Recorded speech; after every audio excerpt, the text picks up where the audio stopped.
If I were you, I would watch this lesson because we're going to talk about the second conditional, and I am going to tell you how to use it, when to use it, why to use it, and yeah, that's coming up.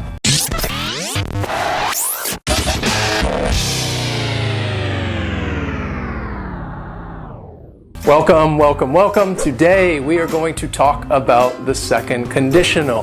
But before we begin, I want to remind you to check out our social media classes because it is a great way to practice your English skills. If I were you, I'd check it out. See, we're using the second conditional already. So first off, let's talk a little bit about conditionals in general. And they're made up of two parts, which is a condition and a result. So let's look back at that first sentence. I said, if I were you, I would watch this lesson. Now, the condition is going to have a subject and a verb, but it's not a complete sentence. If I were you, that doesn't mean anything. And that is why we need our result to complete the sentence. And this is our main clause. It also has a subject and a verb, and it could stand alone as an independent sentence. I would watch this lesson. And when we put this all together, the condition and the result, we have our second conditional. If I were you, I would watch this lesson.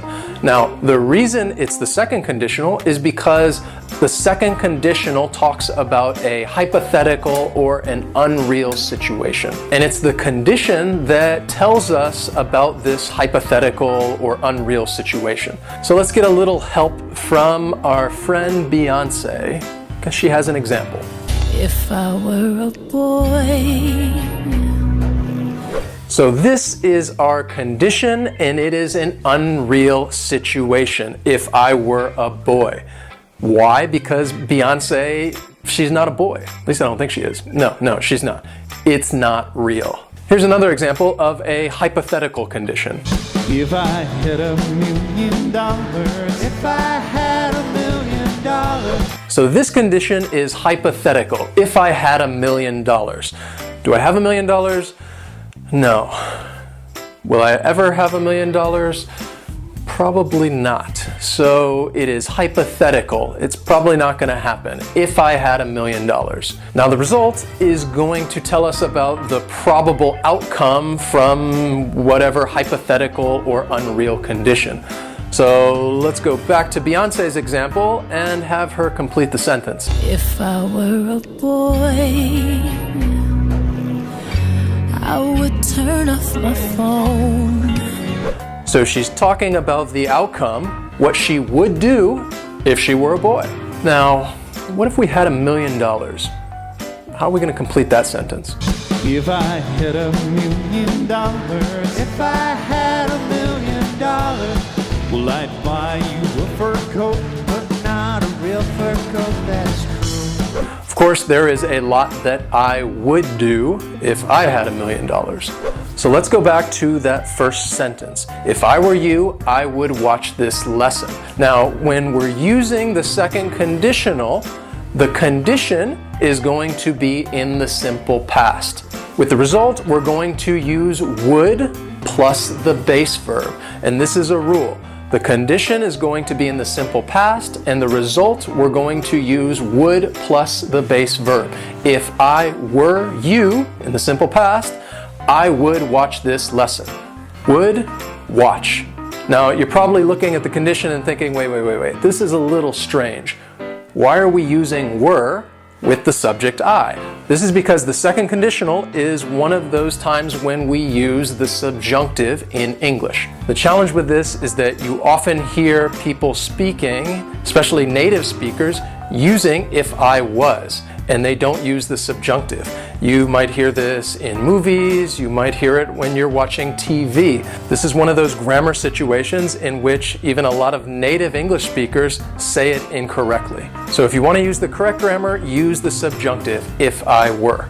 Now you only have to worry about the subjunctive when we're using the verb to be. All the other verbs in the simple past will not be affected. The challenge is that when we use the second conditional, we're often using the verb to be. If I were you, if I were rich, if I were an astronaut. Also, keep in mind the punctuation. When the condition comes before the result, we need a comma to separate our if clause and our main clause. Now, if we switch these around and the result comes before the condition, then we don't need a comma. I would watch this lesson if I were you. The last thing that I want you to know about the second conditional is that in the result, we can use could instead of would if we're talking about a present or future outcome. For example, if I worked harder each and every day, I could make a lot more money. If I studied more often, I could go to a great university.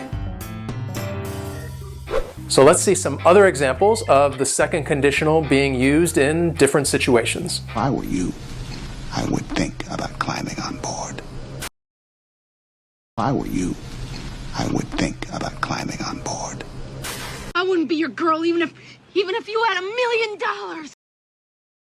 I wouldn't be your girl even if you had $1 million. If I jumped, would I survive? If I jumped, would I survive? What would you say if I took those words away? What would you say if I took those words away?